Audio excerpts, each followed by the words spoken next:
The खटक की team लगातार चुनावी यात्रा पर है। अलग अलग जगहों पर जाकर के हम लोग जनता की नब्ज टटोलने के साथ साथ तमाम उन प्रत्याशियों के पास भी पहुंच रहे हैं और ये जानने की कोशिश कर रहे हैं कि जिन विधानसभा क्षेत्र से चुनाव लड़ रहे हैं उनका विजन क्या है, जनता के लिए क्या कुछ करने वाले हैं, या फिर इस बार उनके चुनावी रणनीति है वो किस तरीके की है। इन सब बातों को जानने के लिए फिलहाल हम राजस्थान की 7 विधानसभाओं में से सबसे चर्चित सीट खींवसर में है। खींवसर की सीट चर्चाओं में वैसे तो रहती है, लेकिन इस बार सबको तब चौंका दिया था जब कांग्रेस ने अपना प्रत्याशी बीजेपी के नेता की पत्नी को बनाया। हालांकि उनके बाद उनके पति ने वहां से इस्तीफा दे दिया और कांग्रेस के बन गए। हमारे साथ डॉक्टर रतन चौधरी जी हैं, पढ़े लिखे और और यहाँ इस क्षेत्र में एक माहौल बना हुआ है कि हमें इस बार जो कांग्रेस ने प्रत्याशी दिया है वो पढ़े लिखे हैं और काफी अच्छी सोच भी रखते हैं और अच्छा उनका विजन भी है। तो हम जानते हैं कि क्या इनका विजन है, किस तरीके से चुनावी मैदान में है। उससे पहले हमारे तमाम दर्शकों को इनका परिचय बताते हैं। मैम, वैसे तो हम सब लोग अच्छी तरीके से परिचित हैं, लेकिन कई सारे हमारे दर्शक, खींवसर की जनता ये भी जानना चाहती हैं कि मैम का क्या बैकग्राउंड है, क्या जीवन परिचय रहा है। मैं डॉक्टर रतन चौधरी, सवाई सिंह जी की धर्मपत्नी और महाराम जी भूतपूर्व एमएलए साहब की पुत्रवधू हूँ। मेरी जन्म स्थली खींवसर के पास ही एक छोटा गांव है, बराथल गांव, वहाँ हुआ है। मेरा 1962 में जन्म हुआ और मेरी प्राइमरी एजुकेशन 2 साल इसी गांव से हुई है। और उसके बाद में मैंने MBBS किया जोधपुर मेडिकल कॉलेज से और MD किया है मैंने जयपुर मेडिकल कॉलेज से।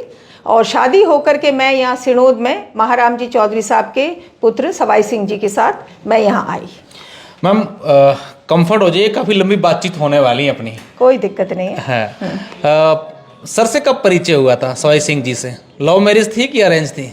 अब आप सोचते हैं कि हमारी शादी को हुए 43 साल हो गए हैं। हाँ। तो 43 साल पहले तो ऐसा कुछ भी नहीं था। हाँ। और वैसे क्योंकि मेरा सवाल क्यों यूं है कि एक IPS दूसरी डॉक्टर, वो ऐसा है कि जब हमारी शादी हुई तब तो ना मैं डॉक्टर थी और ना वो पुलिस सर्विस। अच्छा। मैं तो केवल 18 साल की थी और सवाई सिंह जी 21 साल के थे, 22 साल। तो ये अपन कह सकते हैं कि एक दूसरे के जब बने उसके बाद दोनों की किस्मत एक साथ ही खुल गई है। हाँ, ये परमात्मा की कृपा और बुजुर्गों का आशीर्वाद है। हाँ। हालांकि राजनीति को आपने बहुत नज़दीक से देखा है। आपके ससुर जी विधायक रहे हैं, प्रधान रहे हैं, आपके परिवार की हमेशा से राजनीति से ताल्लुकात रहे हैं। किस तरीके से देखते हैं डॉक्टर रतन चौधरी इस राजनीति को? वैसे तो आप सभी को पता है, अब तक पता चल ही गया है कि मैं किसान और राजनीतिक परिवार से हूँ। और मेरे पीहर में भी मेरे पिताजी तो पुलिस सर्विसेज में थे, लेकिन परशुराम जी मदेरणा साहब मेरे फूफा जी थे। और मेरे पिताजी और मेरे फूफा जी का बहुत ही आपस में बहुत अच्छा स्नेह था और वो मदेरणा साहब का बहुत कुछ काम संभालते थे।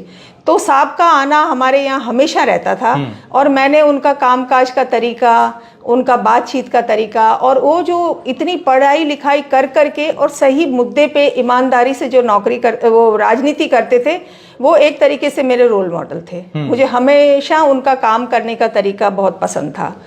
फिर मैं यहाँ आई तो मेरे ससुर जी भी आप पूरे इलाके में देख सकते हैं कि वो बहुत अच्छे नेता थे, बहुत मृदुभाषी थे, जन जन से जुड़े थे और वो हर चीज़ को इतनी गहराई से जानते थे कि मैंने उनसे ये बहुत सीखा। वो हर बच्चे को जानते थे, हर गांव वासी को नाम से जानते थे, कौन कहाँ का है, उसके दादा कौन है, ये सब चीज़ें मैंने देखी है। और परिवार में हमेशा ही, क्योंकि राजनीतिक परिवार रहा है, तो जनता का तो आना जाना रेला मेला लगा ही रहता था। फिर उसके बाद में जब मेरे पति पुलिस सर्विसेज में आ गए और मैं चिकित्सा विभाग में आई, तो फिर से ये दोनों जो विभाग हैं वो ऐसे विभाग हैं जहाँ सब जनता का, आप ये कहना चाह रहे हैं कि आपकी सोशल लाइफ ही रही है हमेशा? वही रही है। और मैं एक भी बात आपको बता दूं, मैंने 37 इयर्स की जॉब में मैंने 13 साल गायनी का काम किया है। मैंने खूब डिलीवरीज कराई हैं, ऑपरेशन कराए हैं और बाद में मैं बड़े हॉस्पिटल में आ गई। लेकिन मेरे 37 साल की पूरी नौकरी के कार्यकाल में मैंने एक भी मरीज को पैसा लेकर नहीं देखा है। एक भी मरीज को मैंने, चाहे घर पे तो मैं देखती ही नहीं थी, ज़्यादातर मतलब हॉस्पिटल के पास ही हमारा रेजिडेंशियल होता था, तो मैं चाहे रात को 2 बजे भी देखा है तो मैं यही कहती थी, आप पेशेंट को हॉस्पिटल लेकर जाओ, मैं हॉस्पिटल आ रही हूँ। मैंने घर पे कभी एक भी मरीज को फीस लेकर सेवा भाव आपने अपने प्रोफेशन में भी किया? बिल्कुल किया है। और उसके बाद मैं अभी जहाँ से रिटायर हुई हूँ वहाँ मैं हेड थी, वहाँ पर भी मेरे मतलब मैं बहुत सी कमिटीज़ की हेड थी, परचेजिंग कमिटीज़ की भी हेड थी, लेकिन आप कहीं भी जहाँ जहाँ मेरी सेवा हुई है आप मेरा पूछ सकते हैं कि डॉक्टर रतन चौधरी का क्या काम रहा है। काफ़ी इंटरेस्टिंग आपकी बातें हैं। तो आपके प्रोफेशन में इंटरफेयर कौन सर करते थे या सर के प्रोफेशन आप करते थे? कोई आपके पास सिफारिशें आती होगी सर के लिए कि यार डॉक्टर साहब के पास जाएं, वो बोल देंगे तो हमारा काम कर देंगे? सवाई सिंह जी का तो नाम ही सवाया है। हाँ। उनका जो पुलिस विभाग के अंदर जो उनकी पद की उनके प्रति जो सम्मान है, आप उसको कमाना बहुत मुश्किल है। पैसा तो आदमी कमा सकता है, लेकिन उस सम्मान को कमाने के लिए बहुत मेहनत करनी पड़ती है। और जो मैंने देखा, ये हमने खिंवसर आके हमने भी देखा है। मैं अपना बताती हूँ कि जैसे सवाई सिंह जी यूएनओ में भी, यूनाइटेड नेशंस में भी 1 साल के लिए जाकर के आए हैं, पीस कीपिंग फोर्स में। मैं भी गई थी उनके पास 2 महीने के लिए। तो वो वहाँ से, उस वक्त तो 2004 में तो फ़ोन के बहुत पैसे लगते थे इंटरनेशनल कॉल के, है ना। तो वो उस वक्त भी मतलब अगर किसी की रात को गाड़ी रोक ली और वो बच्चे फ़ोन कर देते थे कि साहब हमारी गाड़ी अट रोक ली, और साहब मैंने फ़ोन करता। तो मैं कभी मजाक में औरतें कह ही देती कभी कि ऐसा क्या है, तो बोले नहीं, रात को 2 बजे उसके अड़ी हुई है, अपने तो नहीं अड़ी हुई, लेकिन उसकी इमरजेंसी है, तो वो करते थे। अच्छा डॉक्टर साहब, कहाँ कहाँ रही आपकी पोस्टिंग राजस्थान में, या ऐसा होता था कि जहाँ साहब की ड्यूटी वहाँ आप? वो हिसाब की, जैसे बाड़मेर से ज्वाइनिंग थी तो मेरी भी बाड़मेर से, जहाँ जहाँ उनकी हुई। तो प्रशासन में इतना तो रखते हैं सभी भाव कि भाई हस्बैंड की बाद में, एडमिनिस्ट्रेशन में तो इतना रहता है, सीनियर ऑफिसर्स रखते हैं। तो उनके बाद में मेरी महीने भर के अंदर अंदर साहब के साथ, तो बाड़मेर, फिर सिरोही, माउंट आबू, गजनेर, बीकानेर और फिर जयपुर। जयपुर में मैं एसएमएस मेडिकल कॉलेज में भी रही हूँ, और फिर अभी बाद में रिटायरमेंट से पहले मैं ईएसआई सेंट्रल गवर्नमेंट का 300 बेडेड हॉस्पिटल है, उसमें हेड रही हूँ। चलो पर्सनल बातें तो खूब सारी कभी और इंटरव्यू करेंगे, लेकिन अभी आ जाते हैं सीधा खिंवसर। हाँ, तमाम जगहों से घूम करके खिंवसर, क्योंकि यहाँ का माहौल काफ़ी चर्चाओं में है। बड़ा मजा आ रहा है वैसे इलेक्शन लड़ने का। हाँ, 2018 में आपके पतिदेव चुनाव लड़े, कांग्रेस से 66,000 वोट लाए, और जो जीते थे वो 83,000 वोट लाए थे। 17,000 का डिफरेंट था। 5 साल तक लगातार क्षेत्र में रहे। क्या लगता है कि इन 5 सालों में वो 17,000 का डिफरेंट जो है, वो गैप था, वो कवर कर लिया? इसमें ऐसा रहा, देखिए ये हमारा थोड़ा सा दुर्भाग्य रहा, और पार्टी ने भी चयन में थोड़ा हमारे साथ अन्याय किया। अगर हमें उपचुनाव में हरेंद्र जी मिर्धा साहब की जगह अगर हमें पार्टी लाती, तो जन जन कह रहा है कि सवाई सिंह जी उस वक्त जीतते। फिर भी हम लोग जनता के बीच रहे और हमने अच्छा काम किया। और अभी जब पिछले 10 दिनों, साहब तो वैसे एरिया में 2019 के उपचुनावों की बात कर रहे हैं। हाँ, 18 में हमें मिला, फिर उसके बाद में बेनीवाल साहब एमपी बन गए, फिर उपचुनाव हुए थे 19 में। उस वक्त हमने मांगा था कि देखिए हमने इतनी मेहनत करके कांग्रेस को, हम जो यहाँ पर जमानत जब्त होती थी उससे हमने केवल 17 दिन में, हमारी कॉन्स्टिट्यूएंसी तो मेरे ससुर जी के हिसाब से नागौर थी, और हम टिकट भी नागौर से ही मांग रहे थे, हमारी तैयारी भी पूरी नागौर से ही थी, परंतु हमें पार्टी का आदेश मानना पड़ा। उन्होंने कहा कि भाई आपको तो नागौर से तो नहीं, आपको खिंवसर से दिया जाएगा। तो हमने भी चुनौती स्वीकार कर ली, और 17 दिन के अंदर हमारे साथ में कोई कांग्रेस नहीं थी, बस एक टिकट दिया था, क्योंकि सब नेता अपने अपने एरिया में इलेक्शन लड़ रहे थे। और फिर इतने समय से कांग्रेस को यहाँ बिल्कुल फ्री छोड़ दिया था, कोई मेहनत ही नहीं कर रहा था रूट लेवल पे, तो कोई संगठन नहीं था, कोई कार्यकर्ता नहीं था, कुछ भी नहीं था। एक तरीके से बिल्कुल रॉ एरिया के अंदर हम आके खड़े हो गए थे।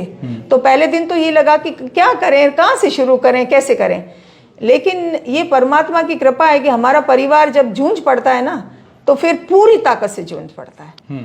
और फिर जो सवाई मेरे ससुर जी के काम, मेरे पति के जो पिछले 34 साल उन्होंने नौकरी के दौरान जो सेवाएं दी, फिर मेरी रिश्तेदारियां भी है, मैंने भी चिकित्सा विभाग में जो भी जोधपुर सेवाओं के लिए गया या जयपुर आया उसकी हमेशा मदद की। तो हम वहाँ के लोगों के लिए अनजान नहीं थे, पर हमारे लिए ये एक मैदान नया था। और हमने खूब मेहनत की, लोगों ने हमें बहुत आशीर्वाद दिया। और जब धीरे धीरे हर एक दिन जुड़ते गए हमारे काम को, हमारे व्यवहार को देख करके, और हम 67,000 तक पहुँचे। 66,000 समथिंग कुछ हमें मिले थे। हाँ, फिर 18 से 23 आ गया। 23 में भी दावेदारी की होगी? बिल्कुल की थी दावेदारी, पुरजोर दावेदारी की थी। बस यहीं आकर के दुर्भाग्य अटक जाता है कि समय पर पार्टी तय नहीं करती है। अगर समय पे तय कर देती है तो हमको कोई हरा ही नहीं सकता। समय पर तो हर वक्त असमंजस रखा जाता है। तो फिर हम हमारी जनता के बीच जुड़े हुए थे, हमेशा साहब का आना जाना रहा है। मेरा भी रहा है, सुख दुख में, होली दिवाली आ रहे तो उन लोगों का यही कहना रहता था कि आप टिकट लाइए। तो हमने भी यही कहा, आएंगे हम टिकट के साथ ही, ऐसे नहीं आएंगे। लेकिन जो हमारे सीनियर लीडर्स थे वो एकदम हमें स्ट्रांगली, कभी भी उन्होंने एश्योर नहीं किया कि आप अगले 5 साल तक आप मेहनत करो, हम आपको देंगे। कह रहे थे कि आप लगे रहो, ऐसी बात नहीं है कि मना किया, लेकिन एक थोड़ी और एश्योरेंस होती। तो जैसी अब जनता कह रही है मुझे, हमें तो इतना फिर भी नहीं लगा, जनता कह रही है कि मैडम जी आपको। तो क्या इस बार हर बार का दुर्भाग्य इस बार भाग्य में बदला है? आप ऐसा मानते हैं? हाँ, लग रहा है बिल्कुल। इस बार देखिए, आपके मीडिया उससे हमें बहुत मदद मिल रही है। जो सोशल मीडिया है, सोशल मीडिया में जनता को हम कैसे हैं, हमारा काम का तरीका क्या है, हमारा भाव क्या है, हम पिछले के इन सालों में हम कहाँ सेवा दे रहे थे, तो इन सब चीज़ों से लोगों को बहुत ही विश्वास आ रहा है। इसमें एक बड़ा एग्जाम्पल मैं आपको देती हूँ। कोरोना काल के अंदर हमारे इस खिमसर और नागौर क्षेत्र के भी बहुत सारे लोग महाराष्ट्र, हैदराबाद उधर थे और वो बॉर्डर्स पे अटके हुए थे। और उस दौरान सवाई सिंह जी ने उन लोगों की बहुत मदद की है। बसें साहब ने वहाँ पर प्रशासन से और बात करके, रिक्वेस्ट करके, और उन लोगों को घर पहुँचाने की मदद की। तो वो एक कितना बड़ा हमारे ऊपर पुण्य करने का अवसर दिया परमात्मा ने। तो जनता को अब पता चल गया कि भाई हाँ, ये एरिया नहीं छोड़ेंगे, इनकी जो काबिलियत है, इनके जो संबंध है, उससे हम हमेशा इनके साथ जुड़े और उनके काम करवाएं। फिर ऐसा क्या हो गया कि बीजेपी ज्वाइन करनी पड़ी साहब को? बीजेपी ज्वाइन करने वाला अध्याय रहा तो बहुत छोटा, पर जब हमारे नाराजगी थी? नहीं, नाराजगी जैसी कोई बात नहीं थी, नाराजगी नहीं थी। हमारे जब 67,000 वोट्स थे ना, वो बीजेपी को दिख रहे थे। उनको लग रहा था कि हमारे पास जनाधार है। तो बीजेपी से हमारे पास में अप्रोच किया गया और हम ज्योति मिर्धा के साथ थे। तो उनकी भी ये राय थी कि भाई हम लोग बीजेपी ज्वाइन करते हैं। मैं तो सेवा में थी, मैं तो नौकरी में थी, तो मैं तो थी नहीं। तो क्या डॉक्टर रतन चौधरी या सवाई सिंह जी द्वारा इस बार उपचुनाव में भी बीजेपी के लिए दावेदारी पेश की गई थी?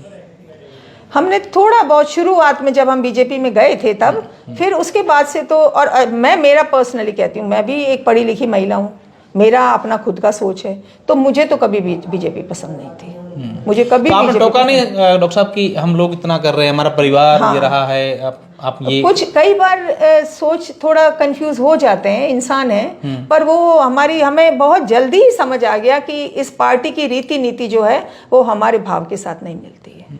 तो फिर हम कहीं भी आप देख लीजिएगा कि जो 23 के चुनाव, चाहे एमएलए के चुनाव रहे, चाहे 24 के एमपी के चुनाव रहे, हमारा परिवार कहीं भी बीजेपी के साथ किसी मंच पे हमने साझा नहीं किया। आप देख लीजिएगा। फिर कांग्रेस में बीजेपी से वापस कांग्रेस आने का सिलसिला कैसे शुरू हुआ? नहीं, कांग्रेस का तो जैसे अब भाई जयपुर रह रहे हैं, तो मंत्री संतरी जब साहब सेवा काल में थे तो हमारा दोनों पार्टियों से के साथ उठना बैठना तो रहा ही है। तो हम कोई उनके लिए भी नए नहीं थे और इनके लिए भी नए थे, क्योंकि जब आप सेवा में अच्छी पद पे होते हो तो नेताओं को आपसे काम पड़ता है, करवाना होता है ना एरिया। जयपुर वाले नेताओं ने काफी अच्छी मदद की है वापस कांग्रेस में आने के लिए, और वापस टिकट उसका भी इस तरीके से हुआ कि जब ये अपने उपचुनाव की घोषणा हुई, तो घोषणा होने के बाद में जैसा कि सभी पार्टियां करती है, तो कांग्रेस की भी 2-3 कमेटियां एरिया में आई फीडबैक लेने के लिए कि भाई हमें दूसरी पार्टी के साथ गठबंधन रखना चाहिए या कांग्रेस को अपना खुद का उम्मीदवार खड़ा करना चाहिए। तो यहाँ से ज़्यादातर जगह से यही फीडबैक गया कि नहीं, हमें हमारी पार्टी का ही चिन्ह चाहिए और हमारी पार्टी का ही नेता चाहिए, क्योंकि हमारे यहाँ बहुत वोट है कांग्रेस के। भाई यहाँ आप पिछले आप देखो कि किसानों की और पीड़ित जो पिछड़ा वर्ग है उन्हीं का ये एरिया है ज़्यादा, तो किसान और पिछड़ा वर्ग तो कांग्रेस का ही है। तो उन लोगों ने फिर और मैं रिटायर हुई थी अभी 31 जुलाई को ही, तो उन्होंने बात दूसरे माध्यम से कही कि भाई हम उनके परिवार को देना चाहते हैं अगर वो इच्छुक हो तो हमने विचार विमर्श किया कि परिवार में करते ही अपन कोई बड़ा काम लेते हैं। तो सबकी सोच यही रही कि नहीं, हमें जब हमने पिछले 17 दिन में ही हमारे को इतना जनता ने समर्थन दिया, हमें इतने चाह से उन्होंने अपनाया, और हमने भी उनके, चाहे हम जीते नहीं लेकिन हमने किसी नेता से ज्यादा उनके काम कराए, ये मैं अभी गिना सकती हूँ। ऐसे ऐसे काम कराए जो कांग्रेस सरकार कार्यकाल में। तो जनता चाह रही थी कि नहीं, इनमें काबिलियत है, हमने चाहे इनको हराया। तो क्या हनुमान जी ने नहीं करवाए? मुझे तो नहीं लगता, जो जनता कह रही है। और पहले तो मैं नौकरी में थी तो मेरे को नहीं इतना एरिया का पता था। भी मैं यहाँ आती थी, लोगों से मिलती थी, बराथल भी जाती थी, लेकिन एक राजनीतिक तरीके से मैंने एरिया को नहीं देखा था जितना मैंने अब इस चीज़ को महसूस किया है। और पिछले 10 दिनों से मेरी जनसभाएं हो रही है, मैं लोगों से मिल रही हूँ, तो मुझे तो यही लगता है कि यहाँ तो विकास नाम की तो कोई भी चीज़ नहीं। यहाँ केवल विकास इस तरीके से होता है कि इलेक्शन हुआ, इलेक्शन के अंदर आजकल अपन को सारी वोटिंग आ जाती है कि किस बूथ पे कितने वोट पड़े, क्या पड़े। तो कांग्रेस सरकार के दौरान एक पर्टिकुलर एरिया के लिए जीएसएस स्थापित करना था, फिर उनको देखा गया नेताजी द्वारा कि इस जीएसएस में तो मुझे वोट कम मिले, तो उन्होंने उस जीएसएस को दूसरी जगह शिफ्ट कर दिया। इस तरीके का विकास है कि कहाँ उनको सूट करता है। तो आप लोग इंटरफेयर नहीं किए? इंटरफेयर देखो, आपके पास जब तक राजनीतिक कलम नहीं होती ना, एक लिमिट से भाई उनको सरकार ने एमपी कोटा के अंदर इतना राइट्स दे रखे हैं, अधिकार दे रखे हैं, तो आप हर जगह ऐसे इंटरफेयर कैसे कर सकते हैं? आप बताइए। हर एक की तो इस बात को लेकर जनता आती होगी आप लोगों के पास कि हमारा ये हो रखा था? हुआ है। अब देख लीजिए, इसका उदाहरण देती हूँ कि ये खड़काली और गुड़ा भगवान दास है।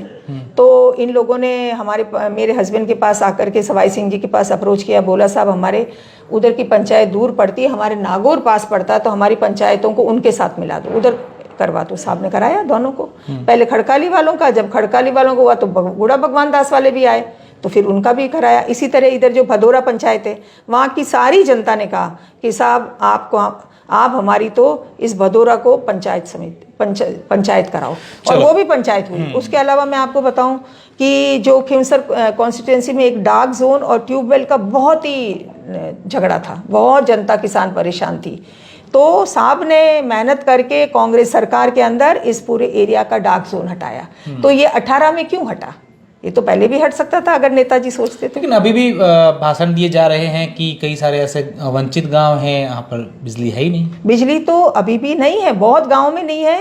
और जो कांग्रेस सरकार ने डोमेस्टिक वाली सुविधा दी थी, छूट वाली, प्लस किसानों को भी, वो भी इस नई सरकार ने, फूल वाली भाजपा सरकार ने बंद कर दी है। ये किसान लोग बता रहे हैं। चलो अपन उस चीज़ों पर जाएंगे, लेकिन अभी भी हम अपन एक सवाल पर अटके हुए हैं कि वापस आपके नाम के टिकट की सहमति बनना, डॉक्टर रतन चौधरी को टिकट मिलना, ये क्या पूरा माजरा? ये पूरा माजरा यही है कि यहाँ खिमसर में कोई भी जना आना ही नहीं चाहता है। कोई, ये जो बेनीवाल जी को कमजोर किसने किया? पहले तो ये सोचा जाता था, मैं आपको बताऊं, जब हमारी कांग्रेस की टिकट मिलने के बाद 2018 के अंदर, जब हमारी शायद दूसरी ही मीटिंग होगी इसर नावड़ा इधर, और उस मीटिंग में गाड़ियों के ऊपर पत्थर फेंके गए थे। मतलब ये टेरर किया हुआ था आरएलपी का कि यहाँ तो कोई दूसरा मीटिंग ही नहीं कर सकता 2018 के अंदर, इलेक्शन के दौरान।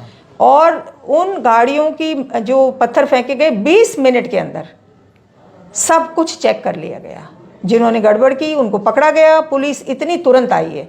तो उस दिन जनता को पता चल गया कि भैया अब ये जो परिवार आया है यही इनसे लोहा ले सकता है, ये ही अन्याय से भय मुक्त राजनीति ये सब कर सकता है।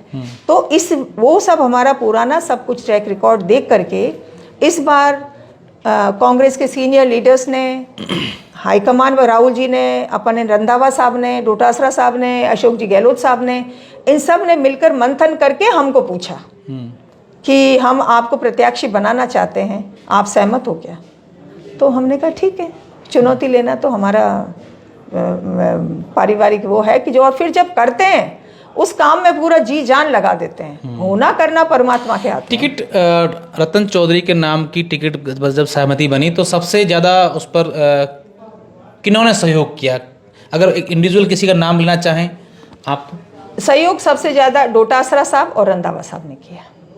गहलोत जी की सहमति थी, हम उनसे आशीर्वाद लेकर के आए हैं साहब, उनसे भी बातचीत हुई थी, लेकिन सबसे ज़्यादा सहयोग हमारा डोटासरा साहब और रंधावा साहब ने किया। और पर उनके पास भी फीडबैक हमारा सही गया हुआ था। डॉक्टर रतन चौधरी को जैसे ही टिकट के नाम की घोषणा हुई, थोड़ी देर बाद आरएलपी से कनिका बेनीवाल का नाम आता है। दोनों महिलाएं जिनको राजनीति विरासत में मिली हो, दोनों को आप किस तरीके से देखते हैं? विरासत में तो हमें तो नहीं मिली है, हमने मेहनत भी की है, हम दोनों ने पारिवारिक पृष्ठभूमि तो पृष्ठभूमि 100% है, लेकिन उसको पारिवारिक पृष्ठभूमि को हमने सेवा भाव से आगे तक बढ़ाया भी, आपने कंटिन्यू किया। और वैसे देखो, प्रत्याशी चयन तो हर एक पार्टी का अपना एक पर्सनल वो है, उनको भी लगा होगा कि चलो एक महिला आई है तो महिला खड़ी करते हैं, हर एक जना अपने हिसाब से सोचता है और उनकी बात सही है। वो अपने भाई को भी उतार सकते थे, पिछली बार वो वहां से विधायक रहे हैं, पर उनका जो भी पारिवारिक कारण रहा होगा। उन्होंने भी बीएससी किया है, मेडिकल लाइन से जुड़े हुए हैं। बीएससी और एमडी में बहुत फर्क है, मैं एमबीबीएस एमडी हूँ और 37 इयर्स में जनता के बीच में रही हूँ। तो मेरा जो हॉस्पिटल है उसके अंदर हर दिन 2500 पेशेंट आते हैं। चलो अपन अभी तो सिर्फ आरएलपी और कांग्रेस की बातचीत करेंगे, उसके बाद बीजेपी पर भी आएंगे। हाँ, बिल्कुल आइए। किस तरीके से देखते हैं, क्या फर्क देखते हैं आप में और कनिका बेनीवाल की बात करें या फिर हनुमान बेनीवाल की बात करें? हनुमान जी बेनीवाल हैं, उनकी अपनी खुद की पार्टी है और उनकी कार्यशैली अलग है और हमारी कार्यशैली अलग है।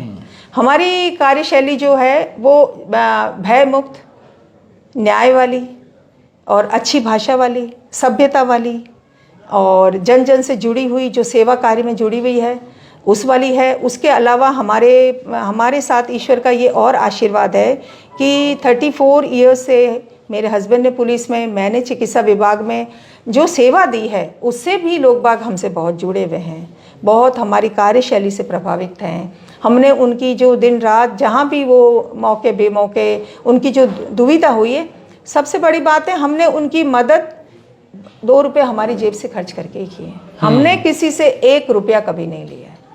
राजनीति में अगर ना राजनीति में लेंगे, परमात्मा की इतनी कृपा है हम पर, मौका मिलता तो सेवा भाव इससे और ज्यादा बढ़े। देखिए डबल हो जाएगा ना भाई। प्रशासन का तो अनुभव भी है और संबंध भी है, दोनों बातें। आजकल आप देख ही रहे हैं कि कोई भी कार्य जो संपादन होता है वो तो सरकारी चैनल से ही होता है। नेता क्या कराएगा? नेता तो एक अपनी दे देगा कि भाई मेरी डिजायर दे दी।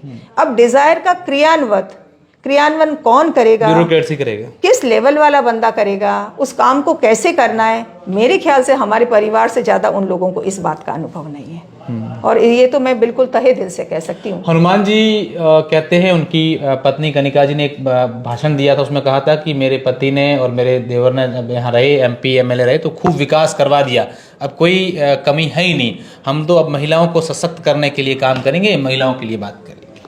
जैसा कि मैंने पिछले 10 दिनों में देखा है, मेरी ये आदत है कि मैं जिस भी तरफ निकलती हूँ तो मैं उस चीज़ को दाएं बाएं चारों तरफ देखती चलती हूँ। तो अभी आप देखिए कि जिन गाँव में मैं गई हूँ वहाँ पर पानी की कोई व्यवस्था नहीं है, बिजली की कोई व्यवस्था नहीं है, गांव में खुर्रे नहीं बने हुए हैं। भदोरा जैसा बड़ा कस्बा, पढ़े लिखे चारणों का गांव है वो, उसके अंदर जो मेन सड़क है वो कीचड़ से पूरी भरी हुई है, आपकी गाड़ी कीचड़ से ही निकलेगी। ठीक बात है, जाल नहीं बिछा, कोई कुछ भी, मेन सड़क, जाल तो और बड़ी बात है, मेन सड़क। आज मैं खिमसर प्रॉपर में मैं कच्ची बस्ती में दौरा करने गई थी, तो वहाँ के लोगों ने कहा मैडम जी आज दिन तक तो कोई नेता आया ही नहीं, आज पहली बार आप हमारे एरिया में देखने तो आए हो।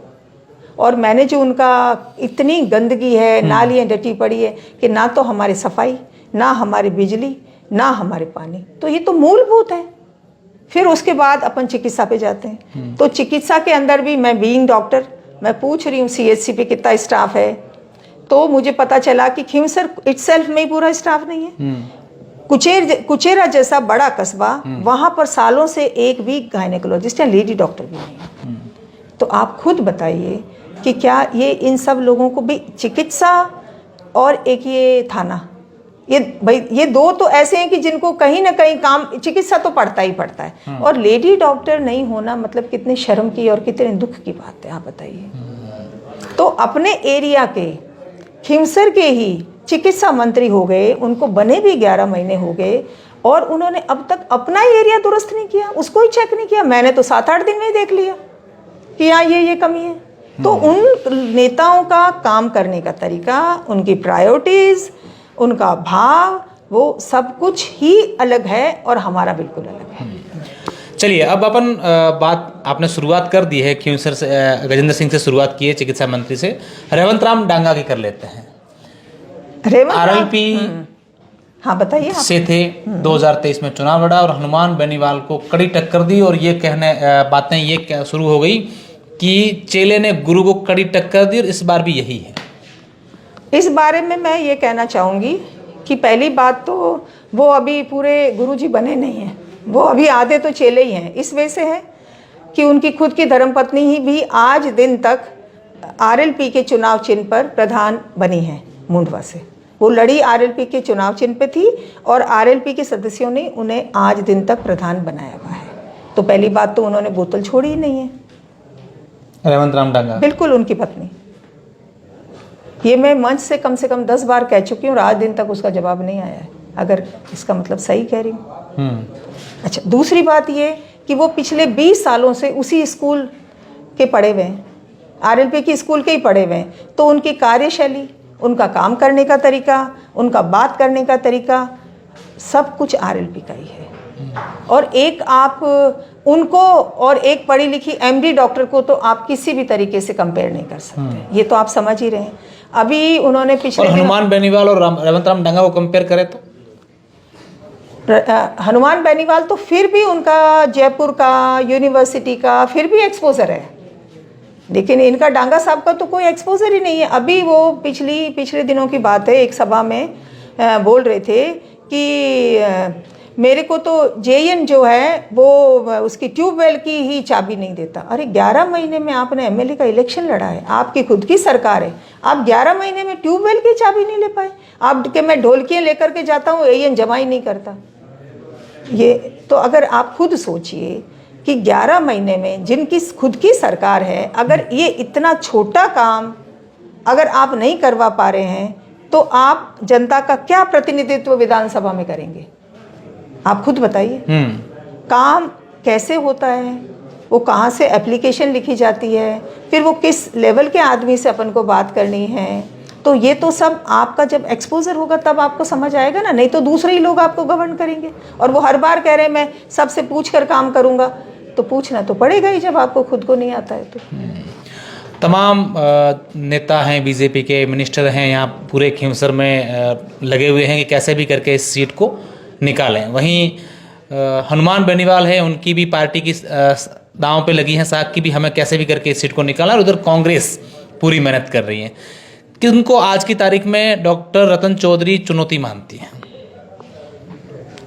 चुनौती तो देखिए, अब बीजेपी की सरकार है तो बीजेपी के तो उनका पूरा जिसकी भी गवर्नमेंट होती है तो ताकत तो हर पार्टी लगाती ही है। लेकिन बीजेपी सरकार में मैं तो जयपुर ही रह रही हूँ और अभी तक नौकरी में ही थी, तो मैं नहीं कह रही, हर एक जना ये कह रहा है कि 11 महीने से स्टेट की कोई सरकार नाम की चीज़ ही नहीं है। एक जो चिट की सरकार है, जो योजनाएं ऊपर पूंजीपतियों सेठों के हित की है, वो दिल्ली से चिट्ठी आती है, फाइल आती है, वो साइन हो जाते हैं। बाकी मुख्यमंत्री जी को कहा है कि आप तो जिमो और भ्रमण करो। और मंत्रियों के पास मैंने जनता को कहा है, मैं जनता की जो मीटिंग्स में मैं कहती हूँ कि आपके जब बीजेपी के जब मंत्री आते हैं तो आप सवाल करो, उनको पूछो कि आप वोट मांगने आए हो तो मुझे ये बताओ कि अभी खेती का टाइम है और किसानों को डीएपी नहीं मिल रही।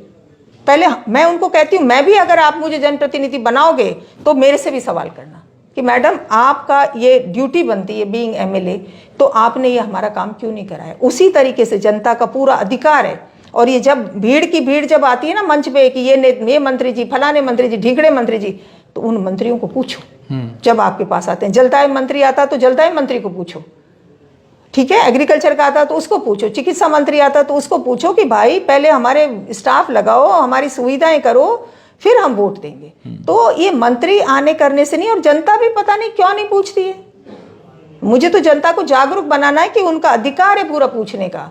उनके पैसों से, टैक्स के पैसों से ये मंत्री संतरी सब चल रहे हैं, तो इन मंत्री संतरियों को हमारी जनता सवाल क्यों नहीं करती?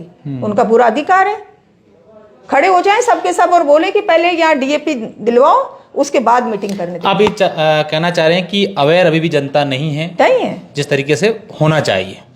होती है जनता जब अपन पर्सनली इंडिविजुअली एक एक जने से बात करते हैं तब बोलते हैं, लेकिन आपकी आवाज़ जब सुनी जाएगी जब हेड ज़्यादा होंगे। अकेले बोलने से कुछ नहीं होता। आपके एरिया में मीटिंग है तो आप पहले मीटिंग करके बात करो कि भैया अब ये नेताजी आ रहे हैं, चाहे वो किसी भी पार्टी को, अगर कांग्रेस ने गलत किया तो कांग्रेस को पूछो, बीजेपी ने गलत किया तो बीजेपी को पूछो। तो अब तो सारी सरकार ही आ रही है, अब तो आपकी सरकार तो आपके द्वार आई है, तो आप पूछो। अच्छा, कई सारे ऐसे नेता हैं जो आरएलपी में थे और छोड़ के कांग्रेस में आए हैं, तो क्या डॉक्टर रतन चौधरी ये चाहते हैं कि उन नेताओं को यहाँ बुलाया जाए प्रचार के लिए? मैं एक दो के अगर नाम लेना चाहूँ तो उम्मीदवार बेनीवाल सांसद हैं, हालांकि हरीश चौधरी एक बड़े नाम है इस क्षेत्र में। आएंगे, वो लोग भी आएंगे, हमारे संपर्क में हैं। अभी दीपावली आ गई थी बीच में, तो सभी थोड़ा त्योहार में थे, अब कल से वापस से सभी लोग आना शुरू। अशोक गहलोत को बुलाएंगे आप? बिल्कुल कहेंगे गहलोत साहब को। हम तो जब यहाँ टिकट लिए मिलते ही मैं तो गहलोत साहब का आशीर्वाद लेकर आई हूँ, बिल्कुल उनके घर जाके उनका आशीर्वाद लेकर आई हूँ। क्या खींवसर की जनता को मैसेज हैं डॉक्टर रतन चौधरी का, हमारे इस चैनल के माध्यम से क्या कहना चाहेंगे? मैं इस मंच के माध्यम से ये कहना चाहूँगी कि सारे खींवसर के वासियों, आप सभी लोग, अभी आपके पास 10 दिन हैं, हम तीनों प्रत्याशियों का पुराना कामकाज देखिए, उनका परिवार देखिए, उनका सेवा भाव देखिए। दूसरा, फिर आप पार्टीज़ को देखिए। कांग्रेस पार्टी जो है वो गरीबों की, किसानों की, दलितों की, पिछड़ों की पार्टी है, और जो योजनाएं पिछले 5 साल के कांग्रेस सरकार के दौरान जो आई हैं, जो अनगिनत योजनाएं हैं, उन सब योजनाओं का आपको लाभ मिल रहा था। जो भारतीय जनता पार्टी आने के बाद ज़्यादातर योजनाओं का पैसा रोक लिया गया है या उनका नवीनीकरण करने के नाम पे, समीक्षा के नाम पे रख दी गई है। तो ये सारी चीज़ें देख करके, और आरएलपी को आप पिछले 20 साल से जुटा रहे हो, तो एक नया अध्याय चालू करो। और उनको तो आपने एमपी वैसे ही बना रखा है, अगर उनका विकास करने का इरादा है तो आप हमको एमएलए बनाइए। अब फिर आप कंपेयर करिए कि भाई हम काम करते हैं कि नहीं करते हैं। और मैं तो बार बार ये जनता से कहूँगी कि भारतीय जनता पार्टी जो है वो गरीबों की, गाँवों की, किसानों की और नहीं है। और वो धीरे धीरे अगर जनता नहीं जागी तो ये जो आपको अंबेडकर जी के माध्यम से, संविधान के माध्यम से जो आपको आरक्षण का फायदा मिला था, वो भी आपका बंद होएगा। इसका मैं आपको उदाहरण देती हूँ कि मैं जहाँ कार्य कर रही थी तो अब वहाँ सरकारी परमानेंट नौकरियाँ 2016 के बाद धीरे धीरे बहुत कम हो रही है, और संविदा पे लेना चालू कर दिया है। तो शुरू के 1-2, मैं भी सीनियर हूँ तो मैं भी बहुत सी कमेटी की थी, मेंबर भी थी, चेयरपर्सन भी थी ये, तो उसमें जो है वो आरक्षण को जिस हिसाब से कैटेगराइज करना चाहिए वो नहीं हो रहा था। फिर हमने 1-2 लोगों ने आवाज़ उठाई कि नहीं ये गलत हो रहा है। अब इसमें क्या हो रहा है कि गांव वाले परिप्रेक्ष्य वाला बच्चे को तो पता ही नहीं चलता कि जयपुर में बॉन्ड्स निकली हैं, है ना। वो तो अब आजकल ऑनलाइन निकलती है। फिर वो वही जो शहरी बच्चे हैं या मेरा जैसा जो ग्रामीण परिवेश है, तो वो फिर थोड़ा ध्यान रखे, 2-4 बच्चों को मोटिवेट करता है, उनको टाइम पे इंटीमेट करता है कि ये ज़रूरतें पड़ेगी, तुम्हारी ये ट्रेनिंग होनी चाहिए, तुम्हारा वो होना चाहिए। तो एक तरीके से तो आपने आरक्षण खत्म करने की शुरुआत तो कर दी ना, तो बिल्कुल गलत है। निश्चित तौर पर कई सारी बातें हुई हैं डॉक्टर रतन चौधरी के साथ। हम कोशिश करेंगे कि आपको ये बातचीत अच्छी लगी हो। इनके विजन को लेकर हमने बातचीत की, इनकी पर्सनल जो क्या जीवन रहा है उनको लेकर भी बातचीत की, खींवसर की राजनीति को लेकर भी बातचीत की। उम्मीद करते हैं एक बार पुनः इनके साथ जब चुनाव नजदीक आए तो फिर बात करेंगे और आपको बताएंगे कि यहाँ इनके समीकरण हैं वो किस तरीके से बन रहे हैं। अब देखने वाली बात होगी कि खींवसर की जनता इन त्रिकोणीय मुकाबले में किनको विजयी बना करके जयपुर की लाल कोठी में भेजेंगे। धन्यवाद।